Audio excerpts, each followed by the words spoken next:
what if we don't have the right language or the right way to talk about manifestation, which is a word I personally don't like, and I prefer to use the word creation, or things like consciousness or our existence. As we're all becoming more and more aware and awakening, and the veil is being sort of pulled back, we're opening up to these different ideas. We're able to see them more clearly, right? And at the same time, there's a flood of information. And with that comes misinformation and disinformation. And as humans, we have a limit for how much information that we can process and receive at a time. And what happens is we become overloaded, and the common response is then just to not take any action at all, because we don't know what to do. We don't know which information to trust. And we just become overloaded and short circuit, essentially. And this is a psychological process that all humans go through. So in this process of this great awakening, we are realizing things. We're becoming aware of things. We're becoming aware of innate knowledge that's embedded within our DNA, within our bodies, within our sphere of energy, right? And at the same time, we scroll through social media, or we see on the news, we see all of this other information that contradicts or potentially counteracts the steps that we're trying to take. And what makes it worse is that we tend to disregard our intuition because we see this other information that makes us think, oh, maybe we're wrong and we're not right in our assessment, because what do we know? We're not a master or an expert in this field. But believing or even thinking that you're not an expert or master in this field would be totally wrong, because none of it is outside of you. You are 100% tapped in and able to manipulate and utilize energy to manifest and create the reality that you wish to live in.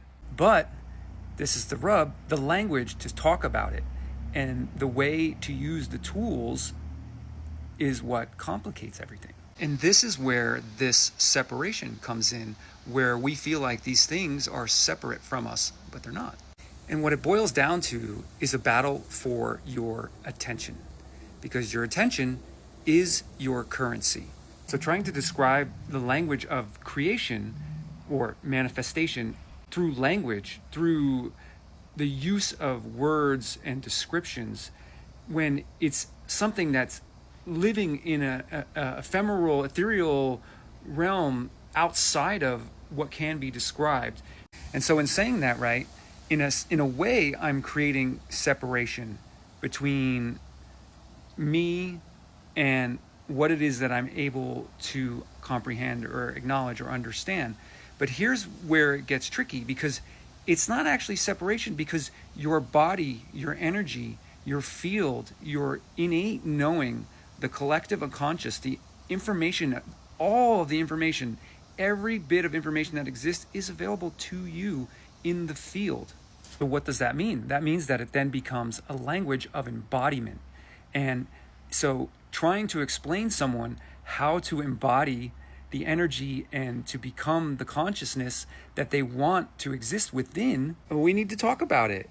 It's our form of communication in this physical realm. It's how we learn and process information. I mean, we can say things like, just be love, or be that person that has what you want to have now already. Again, what does that mean? How do you explain that to people? How did you explain to them how to embody it? I'm struggling for words here because I don't necessarily know if the language exists to try to describe what I'm trying to explain. And that's the inherent drawback working within this field, the ether, the creation of something, energy that we cannot see. So through this process of communication, which we have to use in order to explain things, it gives the appearance of separation. But the tools are actually really useful to help people move energy and remove blocks and work through traumas. No one goes through life unscathed. And that's the thing we all have to understand. We all have things and issues and traumas and subconscious blocks and limiting beliefs, things that have been programmed into us over decades and millennia.